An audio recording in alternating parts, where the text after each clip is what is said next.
एक जबरदस्त हमले में पैलेस्टीनियन रेजिस्टेंस ने 3 इजरायली सेटलर्स को घायल कर दिया है एक रनओवर ऑपरेशन में। उसके साथ साथ जो 1 जुलाई को जो स्विंग एम्बुश हुआ था शुजैया में, उसका वीडियो आया है और आप विश्वास नहीं करेंगे, झूले पे झूलते हुए फिलिस्तीनी रेजिस्टेंस फाइटर्स आईडीएफ के वाहनों पे गोली चला रहे हैं, आरपीजी शेल से मार रहे हैं। और आईडीएफ उनको ये समझ रहा है कि ये तो नॉर्मल पैलेस्टीनियंस है, उनको समझ ही में नहीं आ रहा है। और ये कोई जानबूझ के प्लान वे में नहीं हुआ, ये एकदम मैटर ऑफ कोर्स में, वे ऑफ लाइफ कि मैं जो बात कर रहा हूं, झूले में झूलते हुए फिलिस्तीनी रेजिस्टेंस फाइटर्स ने 1 जुलाई को जो शुजैया में मार की थी, जिसकी वजह से पूरा के पूरे शुजैया को छोड़ना पड़ा दोबारा।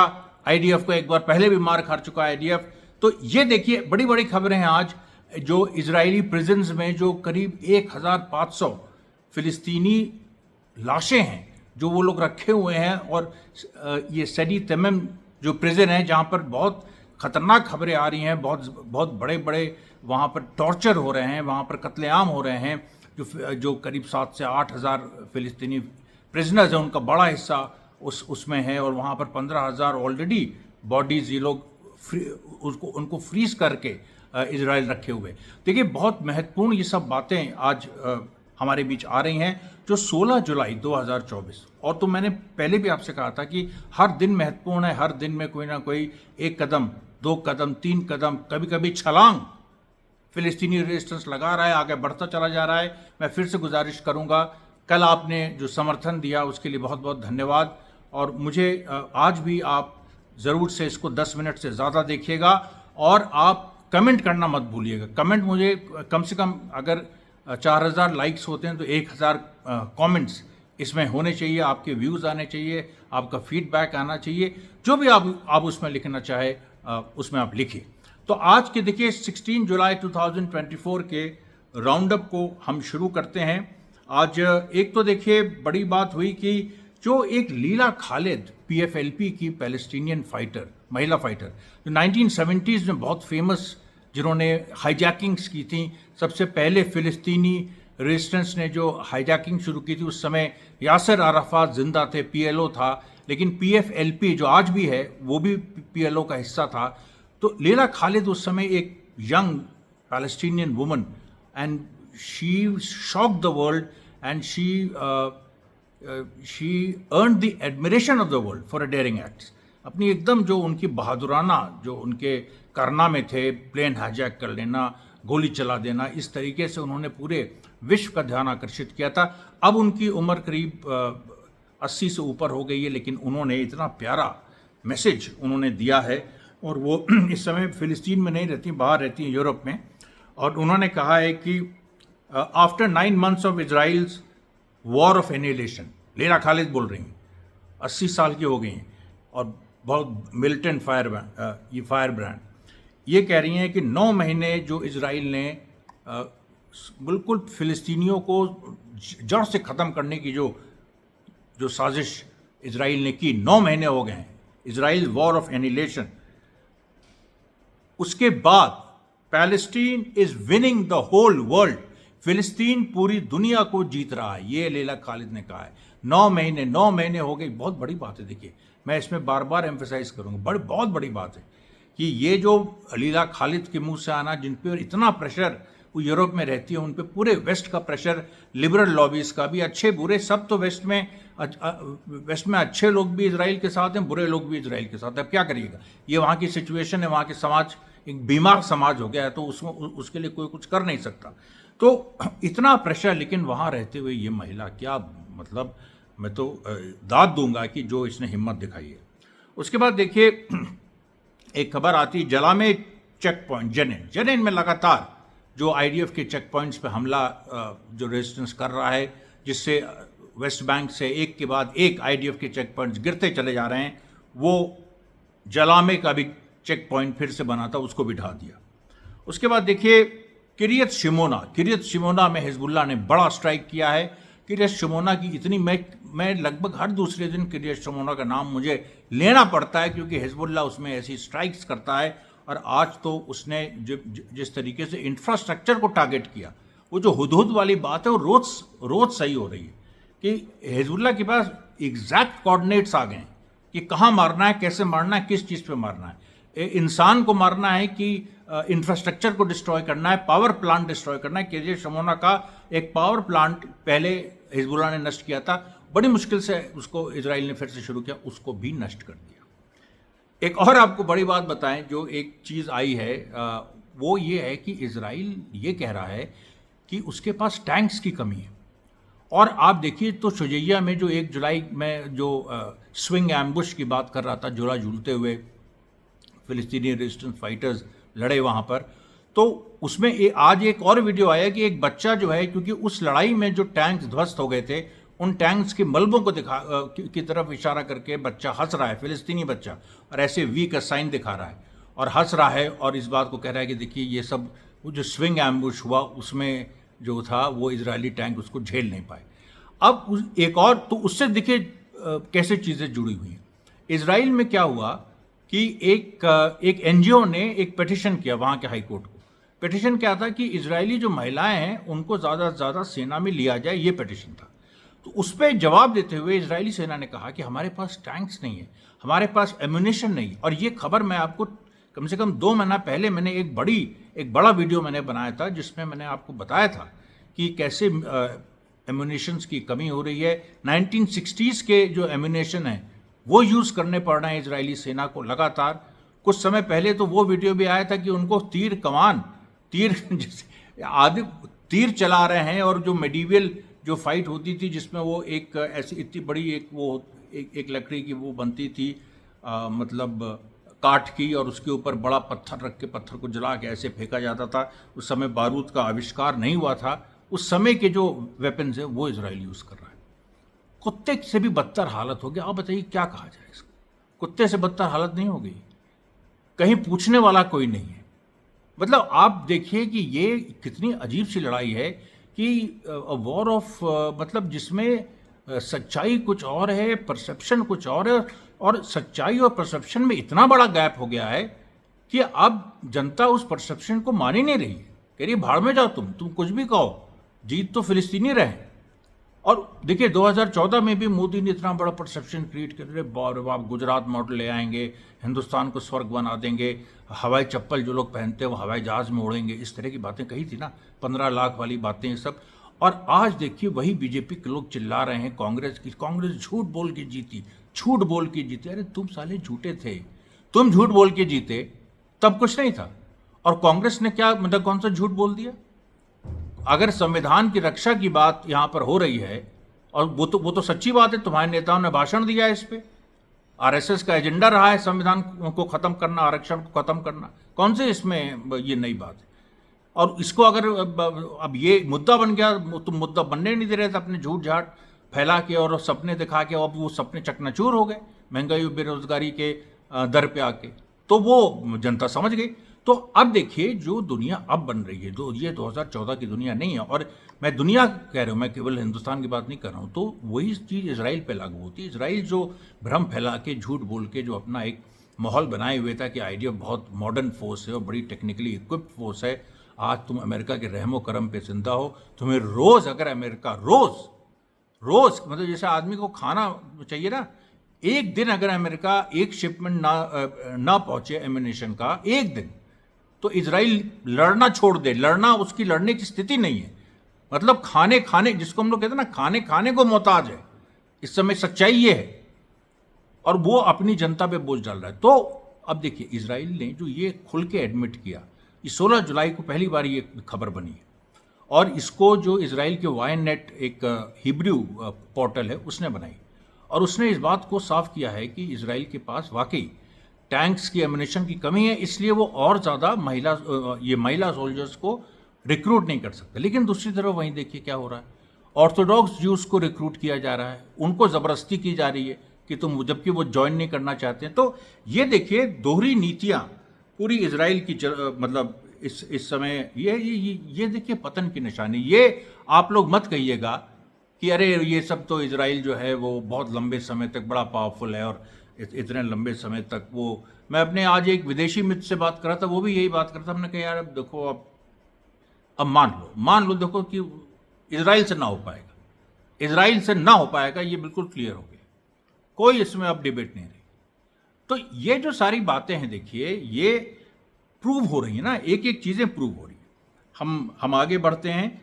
अब देखिए कि यमन ने बयान दिया है कि Saudi support for Israel will not go unpunished. मैं 2 दिन से आपको बता रहा हूं कि यमन सऊदी अरेबिया पर सीधे हमला कर रहा है, सीधे। और उसने सऊदी शिप्स जो उसने कल एक अटैक किया था, और आज भी यमन ने शिप्स पर अटैक किया है, वो मैं आपको बताऊंगा।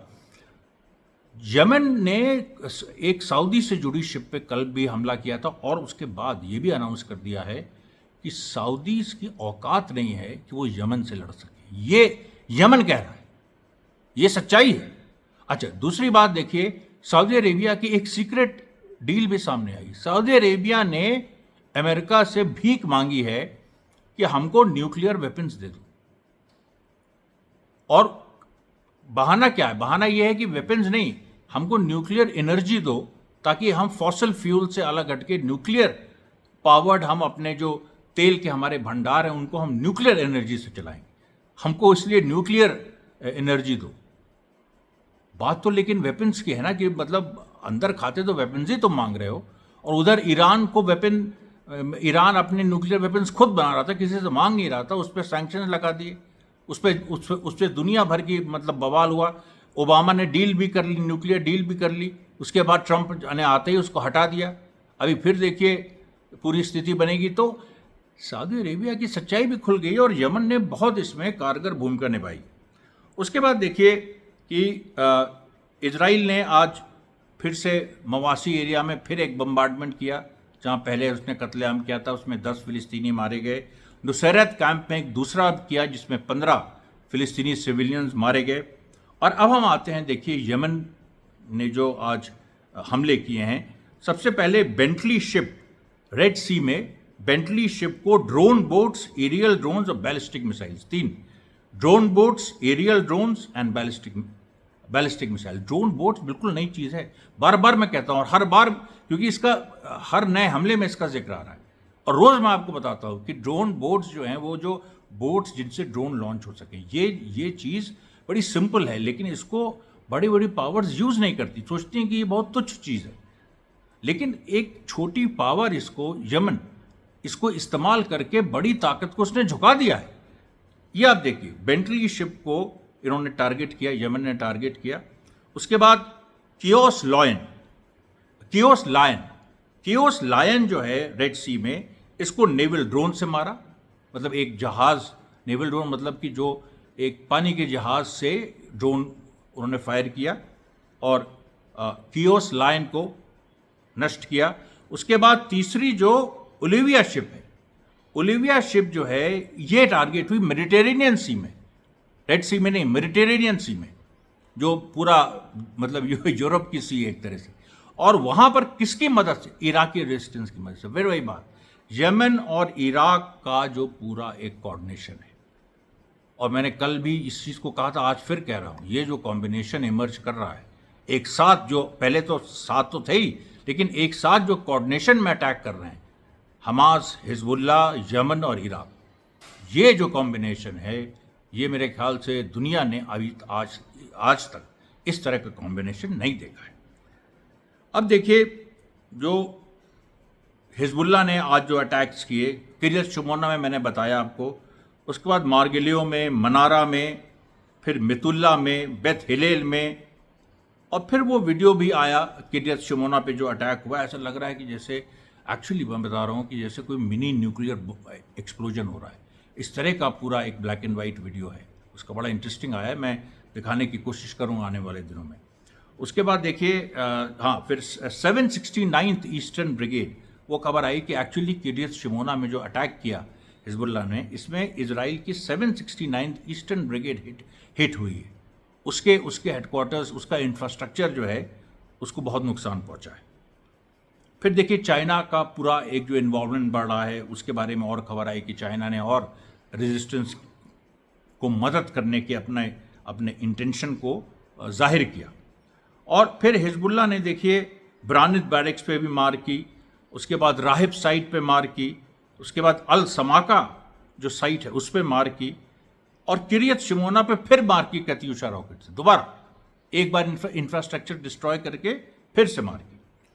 उसके बाद देखिए ट्यूबस में, वेस्ट बैंक में एक ज़बरदस्त लड़ाई हुई। ट्यूबस में घुसने की कोशिश इजराइल आईडीएफ ने फिर से की, ट्यूबस में फिर से उनको मुंह की खानी पड़ी। बार बार ये कहानी दोहराई जा रही है। और आपको बताएं तो जो नाब्लस में भी अब उसकी भी एक घटना घटी है जिसमें इजराइल का एक और झूठ सामने आया, जो इजराइल झूठ बोलता रहा है। अब आप देखिए ट्यूबस में जो पूरी लड़ाई हुई है वो, इसमें पहली बार आईडीएफ के सोल्जर्स फिलिस्तीनी घरों में घुस गए, आईडीएफ के इजरायली सोल्जर्स, और उन्होंने छतों पे कब्जा कर लिया और छतों से गोली चलानी शुरू की। उनका ये इंटेंशन था कि जो ग्राउंड पे एडवांटेज वेस्ट बैंक में रेजिस्टेंस के पास है उसको नलिफाई करना। लेकिन वो ये बात भूल गए कि वहाँ की जो छतें हैं वो इस तरह से बनी हुई हैं कि छतों के अंदर भी सुरंगें हैं। मतलब जो जैसे सुरंग टाइप की सुराखें होती हैं ना, जैसे छत है आपकी, बहुत बड़ी छत है और वो उस पर पूरी मुंडेर है, सारी चीज़ें, उसमें जो सुराखें बनी है ये देखिए। और ये मैं भी पहली बार नहीं, मतलब पहली बार ये बात सामने आई है कि जो उसमें कुछ सुराखें, या तो रेजिस्टेंस हैं वो सुराखें बनाई हैं और उन सुराखों के अंदर से फिलिस्तीनी फाइटर्स घुस के वो उनकी छत पे पहुंच गए। और जब आईडीएफ सोल्जर्स ने देखा अरे फिलिस्तीनी लड़ाके तो छत पे पहुंच गए, ट्यूबस में कूद पड़े वो लोग, ऊपर से कूदे, उसमें से कम 3 लोग जो हैं उनका पैर हाथ टूट गया, एक भी गोली नहीं चलानी पड़ी फिलिस्तीनी रेजिस्टेंस को। और उसके बाद उन्होंने, खैर जो फिर भाग रहे थे सोल्जर्स, उनमें से 2-3 को उन्होंने ऐसे ही हवाई फायर किया डराने के लिए, क्योंकि वेस्ट बैंक में जो लड़ाई मैंने आपको पहले भी कहा था जो हो रही है, आईडीएफ का मनोबल गिर रहा है। रेजिस्टेंस भी इस बात को देख रहा है कि आईडीएफ का मनोबल गिर रहा है और इसको मारने से ज़्यादा डराना इस समय बहुत ज़रूरी है। क्योंकि आईडीएफ जो है, दुश्मन को अगर आपने डरा दिया और इस तरह से डरा दिया कि वो मैदान छोड़ के भागने लगा, छतों से कूदने लगा, इतना मतलब उनको डर है कि अगर हम अब पैलेस्टीनियन रेजिस्टेंस के द्वारा पकड़े जाएं। पहले तो ये होता था कि पैलेस्टीनियन रेजिस्टेंस जो है बड़ी अच्छी तरह कैदियों का ख्याल रखता है, सब करता है, लेकिन जब से ये जो ज़ातियाँ हैं, जिस तरह की भयंकर टॉर्चर, किलिंग्स, और बताओ आपने वो देखा कि वो जो पहलवान था जो सूख के काटा हो गया, ऐसे कितने लोग हैं, 15,000 शव रखे हुए हैं फ्रीज़र में अपने प्रिजन एक एरिया में इजराइल ने। ये सब जो बातें सामने आई हैं तो फिर अपना रुख फिलिस्तीनी रेजिस्टेंस ने भी कड़ा कर लिया और उसने जो है फिर इजरायली सोल्जर्स अब जो पकड़े जाते हैं उनके साथ टॉर्चर होता है, कायदे का टॉर्चर होता है। मैं एकदम खुल के कह रहा हूँ, इसमें कोई छुपाने वाली बात नहीं, वो टॉर्चर होता है। 1857 में जो हमारे लड़ाके थे, हम लोगों ने भी जब देखा कि अंग्रेज़ औरतों और बच्चों को मार रहे हैं तो हमने भी नहीं छोड़ा, हमने किसी को नहीं छोड़ा। तो इसलिए देखिए ये जो सारी बातें हैं ये लड़ाई का एक अभिन्न अंग है और इसमें कैसे स्थितियाँ आगे बढ़ती हैं, कैसे अपने आप रेजिस्टेंस इवॉल्व करता है, ये देखिए आप इसमें देख सकते हैं।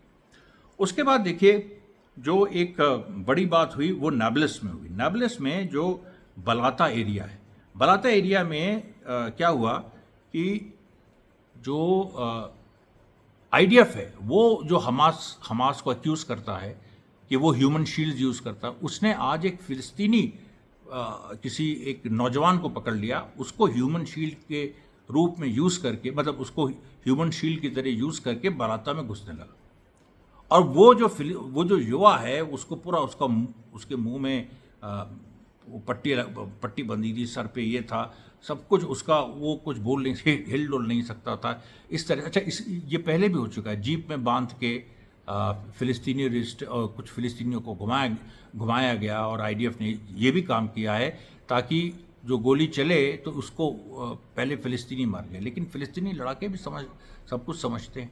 उन्होंने बलाता कैंप में आईडीएफ को अंदर आने दिया, अपने आदमी पर गोली नहीं चलाई, अंदर आने दिया। और जब वो एक ऐसे पॉइंट पे पहुंच गए जहां पर पीछे से और चारों तरफ से फ़िलिस्तीनी रेजिस्टेंस फाइटर्स थे, फिर उन्होंने एकदम से हमला बोला और अपने आदमी को छुड़ा लिया। अब आप देखिए, अब ये जो लड़ाई बलाता में हुई है ये एक बड़े एरिया में भी ये पहुंची है, क्योंकि इसमें क्या हुआ कि जो आईडीएफ के सोल्जर्स भागे तो उनके पीछे जब उनको दौड़ाना शुरू किया तो उसके बाद फिर ये और जो इलाके हैं नाब्लस के, वहाँ पर भी ये पूरी लड़ाई पहुंची। और उसके बाद इजरायली फोर्सेस को रीइंफोर्समेंट अपने बुलाने पड़े, और रीइंफोर्समेंट जब आए तो रीइंफोर्समेंट्स को भी ये समझ में नहीं आ रहा था कि लड़ाई इतनी छितरी हुई थी कि उनको ये नहीं समझ में आ रहा था कि हम कहाँ पर टिक के लड़े। ये देखिए बड़ी बात हो गई। और इसके बारे में जो पूरे डिटेल्स हैं ये देखिए आगे। ये इसमें जो है कि जो स्पेशल एक ज़ायनिस्ट फोर्स इन्फिल्ट्रेट करने की कोशिश की, ह्यूमन शील्ड की तरह उन्होंने इस्तेमाल करने की कोशिश की। और एक मुहर्रम का ख़ास दिन भी आज है और उसके चलते आईडीएफ ने सोचा था कि हम आराम से घुस जाएंगे, लेकिन वो नहीं संभव हो पाया। और जो नाबलस की जो बलाता ब्रिगेड है उसने पूरे इलाके में आईडीएफ सोल्जर्स को मारा, उनको भागने पे मजबूर कर दिया। रीइंफोर्समेंट भी पहुंचे, लेकिन 2 इजरायली सोल्जर्स को अल्टीमेटली उन लोगों ने पकड़ लिया है वेस्ट बैंक में। गाज़ा में तो अभी पकड़ा है, लेकिन मतलब इसके पहले आईडीएफ सोल्जर्स पकड़े गए हैं, लेकिन वेस्ट बैंक में ये शायद तीसरी घटना है, केवल तीसरी घटना है। और इन सोल्जर्स का क्या होगा वो आप सोच सकते हैं। इसके बाद फिर देखिए खबर आई, ये नाबलस में हो रहा है। ट्यूबस में मैंने आपको बताया कि ट्यूबस में किस तरह से पूरी लड़ाई हुई और वो जो छतों वाला जो पूरा हिसाब था। अब वहाँ से जब ये इजरायली कूदे, छत से कूदे, उसके बाद इन्होंने भागना शुरू किया, तो ये लोग देखिए सैफ अबू दवास, उसके बाद यासिर रेस्टोरेंट, पुलिस स्टेशन जो है उसका पैलेस्टीनियन अथॉरिटी का जो ट्यूबस में, नबी स्कूल, अल डायनमो, अल थगरा स्ट्रीट, इंटेलिजेंस स्ट्रीट, वादी तयासिर, ये सब जो इलाके हैं इनमें वो लोग भागे, लेकिन उसमें घुस के फ़िलिस्तीनी रेजिस्टेंस ने आईडीएफ सोल्जर्स को मारा।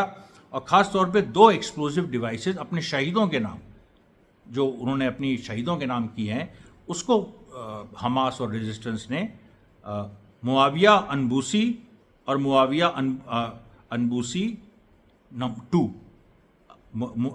मुआविया अनबूसी 1, मुआविया अनबूसी 2, इन मिसाइल से उन लोगों ने वार किया और जिससे इजरायली फोर्सेस को बहुत ज़्यादा क्षति उठानी पड़ी।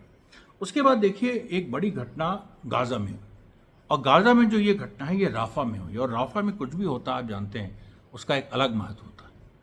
राफा में क्या हुआ? राफा में जो 2 आईडीएफ सोल्जर्स थे वो किसी तरीके से नज़र बचा के काफ़ी अंदर तक घुस गए थे, और वो स्नाइपर्स थे। और दोनों का जो जैसे डिस्टेंस है वो काफ़ी बड़ा था। मतलब आप सब, मतलब एक अगर एक जगह मूव कर रहा है तो दूसरा उससे कम से कम 200 मीटर दूर था। और दोनों अपने एक्शंस को लेकिन इस तरह से कोऑर्डिनेट कर रहे थे कि किसी एक टारगेट को देख के वो वहाँ पर मारते थे। और ऐसे 4-5 बार हुआ, रेजिस्टेंस को कोई दिख नहीं रहा था कि भाई कौन है जो इस तरह से कर रहा है। उसमें 2 सिविलियंस घायल भी हुए, कोई मारा नहीं गया, लेकिन 2 सिविलियंस घायल भी हुए। उसके बाद जो इजरायली सोल्जर, जो ये फ़िलिस्तीनी रेजिस्टेंस के जो फाइटर्स हैं, उन्होंने एक तरकीब निकाली और उन्होंने जो एक उसमें से एक फ़िलिस्तीनी रेजिस्टेंस फाइटर खुद वो क्योंकि आईडीएफ की यूनिफॉर्म्स तो फ़िलिस्तीनी रेजिस्टेंस के पास भी है ना, तो उसमें से एक फ़िलिस्तीनी रेजिस्टेंस फाइटर आईडीएफ के यूनिफॉर्म उसने पहन लिया। और उसने पहन के ऐसे ही मतलब नकली गोलियां अपने ही लोगों पे चलानी शुरू कर दी। तो जो एक स्नाइपर था, जो 2 स्नाइपर, मैंने बताया ना इजरायली 2 स्नाइपर थे, और फ़िलिस्तीनी रेजिस्टेंस का फाइटर उसने भी इजरायली यूनिफॉर्म पहन लिया था। तो अब जो रियल जो इजरायली स्नाइपर थे उसमें से एक जो है वो समझे यही दूसरा है। और जब उसने देखा कि यही दूसरा है और इस वाले ने इशारा किया कि तुम नज़दीक आओ, तुम नज़दीक आओ हमारे, तो जब इस वाले ने इशारा किया कि तुम नज़दीक आओ, तो वो आईडीएफ का जो स्नाइपर है इसके नज़दीक आया, और नज़दीक आते ही इसने इसको गोली मार दी। और इसको जब गोली मारी है तो वो जो दूसरा स्नाइपर था वो सब देख रहा था, वो भी नज़दीक आ रहा था। उसने भी कुछ कॉन्वर्सेशन सुना हिब्रू में, क्योंकि हिब्रू में ही ये फ़िलिस्तीनी लड़ाका जो आईडीएफ की यूनिफॉर्म में ड्रेस था, ये हिब्रू में ही बोल रहा था। तो वो भी नज़दीक आ रहा था और उसको भी गोली मार दी। और ये एक दूसरे, मतलब ये उस फाइटर ने नहीं, ये पहले से घात लगाया, दूसरे हमास के फाइटर्स बैठे थे, उन्होंने ये इस कारनामे को अंजाम दिया। तो आप देखिए कि किस तरीके से 2 जगह कम से कम, या बल्कि 3 जगह हम कहें, जो स्विंग एम्बुश था, उसके बाद जो जिस तरीके से छतों के अंदर जो सुराग थे, छतों की दीवारों पे जो सुराग बना के फ़िलिस्तीनी लड़ा के लड़े, उसके बाद ये देखिए तीसरा तरीका कि स्नाइपर्स को, जो दो अलग अलग स्नाइपर्स थे, उनको किस तरह से मारा गया। मतलब कितनी ये एक तरह से डिसेप्शन। मतलब आप सोचिए कि एक इतनी क्रूर इजरायली ताकत जो हर तरह का झूठ बोलती है, हर तरह का अमानवीय, उसने इतना बड़ा नरसंहार किया है जिसको दुनिया कभी भूल नहीं सकती, कभी माफ़ नहीं कर सकती। कुछ भी हो जाए, कुछ भी हो जाए, ये चीज़ माफ़ कभी नहीं होगी। तो उसको ऐसे ये लोग जो है वो अपनी टैक्टिक से उसको फेल कर देते हैं। और ये सब इजरायली कमांडर बड़ा सोच के प्लानिंग बना के भेजते हैं। लेकिन बार बार ऐसा क्यों हो रहा है? हर दिन ऐसा क्यों हो रहा है? कितने दिन हो गए लड़ाई के? कौन सा ऐसा दिन है जहां पर अभी अगर किताब आप लिखने बैठिए, आप लिख नहीं सकते। मैंने 2000 पेज की किताब लिखी है, वॉर ऑफ सिविलाइजेशंस। अगर मैं 1857 पे, जिसमें एक एक पूरे भारत के एक एक राज्य में क्या हुआ, खासतौर पर उत्तर प्रदेश, बिहार और हिंदी प्रदेश, लेकिन इवन साउथ में क्या हुआ, ईस्ट में क्या हुआ, वेस्ट में क्या हुआ, महाराष्ट्र, गुजरात में, सब। लेकिन ये जो अगर मैं लिखने बैठूं किताब, लिखूंगा ज़रूर एक दिन, लेकिन अभी मैं सोच रहा था कि ये तो पाँच मतलब 2000 पेज कुछ भी नहीं है, क्योंकि आपको हर दिन की एक्टिविटी रिकॉर्ड करनी है। हर दिन क्या हुआ, हर पल क्या हुआ, और हर पल में नई चीज़ क्या होगी। हालत ख़राब हो जाएगी। मतलब अब आप सोच सकते हैं कि ये कितना बड़ा काम है, और जो हमने लिया है, और आपकी मदद से इसको हम अब अंजाम तक पहुंचाएंगे। लड़ाई अभी जारी है। 7 अक्टूबर तक 1 साल पूरे हो जाएंगे, और आज 16 जुलाई है, बहुत दूर नहीं है। लेकिन इसमें देखिए रोज़ मतलब रोज़ ऐसी घटनाएं होती रहेंगी, और हम आपके बीच लाते रहेंगे। उसके बाद देखिए राफा में फिर एक और घटना हुई कि जो आईडीएफ ने वहाँ पर कुछ ऐसे पॉइंट्स बनाए हुए थे जहाँ से वो ये कहते थे कि हम एड गाज़ा में आने दे रहे हैं। लेकिन उसमें क्या था कि जो आज एक बात पकड़ी फिलिस्तीनी रेजिस्टेंस ने, कि जो एड आती थी इसराइल से, जो इसराइल पूरी दुनिया को कहता है ना, ये हम तो एड अलाउ कर रहे हैं, अनलिमिटेड एड अलाउ कर रहे हैं, लेकिन जो एड आ रही है उसको खुद इसराइल के ही कुछ एनजीओज और इस तरह के लोग रोक देते थे, आग लगा देते थे। और अभी एक राज खुला है कि वो लोग जो आग लगा रहे हैं एड पे, उनको अमेरिका पैसा दे रहा है, उनको इसराइल पैसा दे रहा है। ये बताइए कितनी हैरत अंगेज कर देने वाली बात।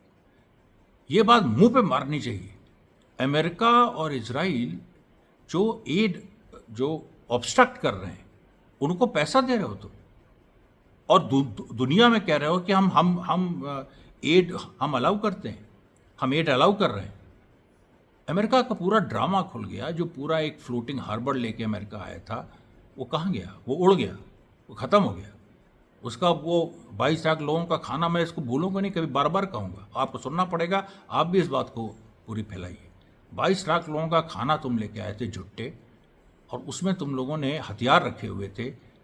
तुम्हें इजरायली फोर्सेस की मदद करनी थी। तुम्हारा ये इंटेंशन था कि वहाँ पर हम याह्या सिनवार को पकड़ लेंगे, अभी जैसे इजराइल ने कहा मोहम्मद दैफ को मार दिया। अरे मूर्ख, वो लोग तुमसे बहुत आगे, वो लोग तुमसे बहुत आगे हैं। इस बार दिमाग की लड़ाई में तुम हार गए हो, वेस्ट हार गया है।